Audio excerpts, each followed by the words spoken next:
Chooralmala Mundakkai പുനരധിവാസത്തിൽ 7 saint ഭൂമി എന്ന തീരുമാനം അംഗീകരിക്കാൻ കഴിയില്ലെന്ന് ദുരന്തബാധിതർ. 10 സെന്റിൽ ഉറച്ചു നിൽക്കുന്നതായും ദുരന്തബാധിതർ പറയുന്നു. 12 വർഷത്തേക്ക് കൈമാറാൻ കഴിയില്ലെന്ന തീരുമാനവും അംഗീകരിക്കാൻ കഴിയില്ലെന്ന് ആക്ഷൻ കമ്മിറ്റി വ്യക്തമാക്കുന്നു. വിശദാംശങ്ങളുമായി അർജുൻ PS ചേരുകയാണ്. അർജുൻ, സർക്കാർ നിലപാടിൽ വലിയ വിമർശനം, പ്രതിഷേധം തന്നെയാണ് ഉയരുന്നത്.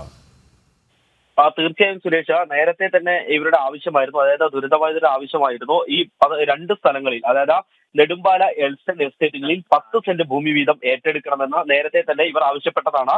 ഈ 10 സെന്റ് ഭൂമിയിൽ ഒരേ സമയത്ത് തന്നെ ടൗൺഷിപ്പ് പദ്ധതി തുടങ്ങുക, അല്ലെങ്കിൽ ആദ്യഘട്ടം എന്നോണം എൽസണിലാണ് ഇപ്പോൾ പദ്ധതി തുടങ്ങാൻ ഇപ്പോൾ സർക്കാർ മന്ത്രിസഭാ തീരുമാനമായിരിക്കുന്നത്. അതും 7 സെന്റ് മാത്രമാണ് അവിടെയുള്ളത്. അതുകൊണ്ട് തന്നെ ഇത് 10 സെന്റ് ഭൂമി ആക്കണം എന്നുള്ളതാണ് പ്രധാനമായും ഇവരുടെ ആവശ്യം. മാത്രമല്ല, നെടുമ്പാലയിലും ഇതേ സമയം തന്നെ ആ പണി തുടങ്ങണം എന്നുള്ള ഒരു ആവശ്യം ഇവർ ഉന്നയിച്ചിട്ടുണ്ട്. ഇത്തരത്തിൽ ഭൂമി ഏറ്റെടുക്കൽ നടപടികൾ തുടങ്ങണം എന്നുള്ള ഒരു ആവശ്യം ഇവർ അംഗീകരിച്ചിട്ടുണ്ട്. മറ്റൊരു കാര്യം എന്ന് പറയുന്നത്, 12 വർഷത്തേക്ക് ഇവർക്ക് നൽകുന്ന ഈ വീട് അല്ലെങ്കിൽ ഭൂമി അടക്കം മറ്റ് വിഷയങ്ങളിലേക്ക് കൈകാര്യം ചെയ്യാൻ കഴിയില്ല, ക്രയവിക്രയം ചെയ്യാൻ കഴിയില്ല എന്നുള്ള ഒരു പ്രധാനമായിട്ടുള്ള ഒരു സൂചന ഇവിടെ നൽകിയിട്ടുണ്ട്. അങ്ങനെ വേണമെങ്കിൽ സർക്കാരിന്റെ അല്ലെങ്കിൽ മന്ത്രിസഭയുടെ പ്രധാനമായിട്ടുള്ള സർക്കാരിന്റെ ഉത്തരവ് കൃത്യമായി ലഭിക്കേണ്ടതുണ്ട്. സർക്കാർ തീരുമാനപ്രകാരം മാത്രമാണ് ഇവ കൈമാറാൻ സാധിക്കുക എന്നുള്ളതാണ് ഇതിൽ കൃത്യമായി പറഞ്ഞിരിക്കുന്നത്. അങ്ങനെയെങ്കിൽ അത് തങ്ങൾക്ക് സ്വീകാര്യമല്ല എന്നുള്ളത് തന്നെയാണ് പ്രധാനമായും ഈ ദുരന്തബാധിതർ പറയുന്നത്. സ്വാഭാവികമായും ഇപ്പോൾ സർക്കാർ പറഞ്ഞ ഉത്തരവ് പ്രകാരം 50 മീറ്ററിനുള്ളിൽ പൂർണ്ണമായി ഒറ്റപ്പെട്ടു പോയിട്ടുള്ള വീടുകൾ വീണ്ടും ഇതിൽ പരിഗണിക്കുന്നുണ്ട്. പക്ഷേ അതിലല്ലാണ്ട് തന്നെ മറ്റുള്ള വീടുകൾ അടക്കം ഇവിടെ ഒറ്റപ്പെട്ടു പോകുന്ന ഒരു അവസ്ഥയുണ്ട്. ആ വീടുകളെ കൂടി പരിഗണിക്കേണ്ടത് അത്യാവശ്യമാണ്. നേരത്തെ തന്നെ ഇത് സംബന്ധിച്ച ഒരു റിപ്പോർട്ട് ഈ പഞ്ചായത്തും അതുപോലെ തന്നെ ഇവിടെയുള്ള ദുരിതബാധിതരും അടക്കം സർക്കാരിന് സമർപ്പിച്ചിട്ടുണ്ട്. അല്ലെങ്കിൽ ആ ഒരു ലിസ്റ്റ് നോക്കി കാര്യങ്ങൾ പരിഗണിക്കണമെന്നുള്ളതാണ് നേരത്തെ തന്നെ ഇവർ ഉന്നയിച്ച ആവശ്യം എന്ന് പറയുന്നത്.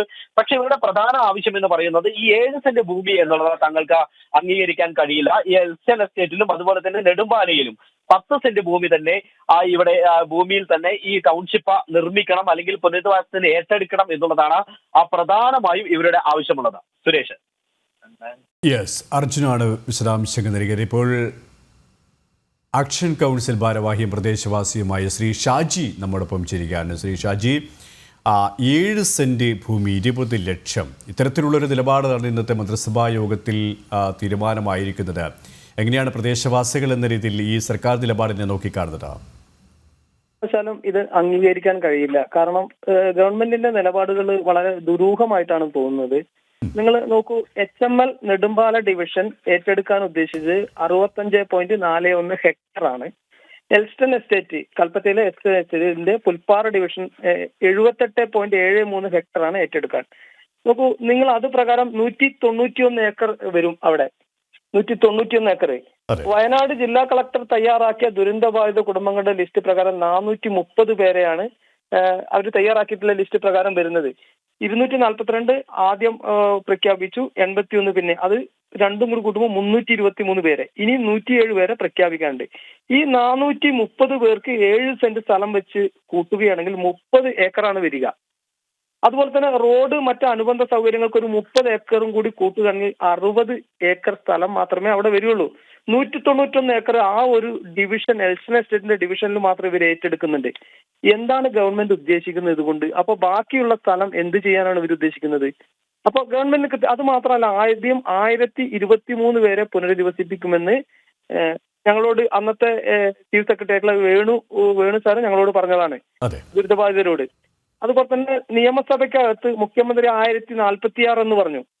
അതുപോലെ ഇതെല്ലാം ചുരുക്കി കൊണ്ടുവന്ന് 430 എത്തി 7 സെന്റ് സ്ഥലവും 191 ഏക്കർ ഏറ്റെടുക്കുകയും ചെയ്തു. ഒരു ഡിവിഷനിൽ, ഒരു എസ്റ്റേറ്റിൽ മാത്രം, എൽസ്റ്റൺ എസ്റ്റേറ്റിൽ മാത്രം 191 ഏക്കർ എടുത്തിട്ട് അതിൽ കേവലം 60, പരമാവധി പോയ 60 ഏക്കർ മാത്രമേ ഈ 30 ഏക്കർ ഈ ദുരിതബാധിതർക്ക് കൊടുക്കുകയും ബാക്കിയുള്ള ഏകദേശം 130ഓളം ഏക്കർ, 60 ഏക്കർ ഈ അനുബന്ധ സൗകര്യങ്ങൾക്ക്, റോഡ്. വളരെയധികം നന്ദി ശ്രീ ഷാജി, ഒരു സമയം ഞങ്ങളോട് പ്രതികരിച്ചത്. താങ്കൾ സൂചിപ്പിച്ചതുപോലെ തന്നെ പ്രതിഷേധം വലിയ രീതിയിൽ ശക്തമാവുകയാണ്. ഈ ഒരു നിബന്ധനകൾ അംഗീകരിക്കില്ല എന്നത് തന്നെയാണ് പ്രദേശവാസികൾ ഒരേ സ്വരത്തിൽ പറയുന്നത്.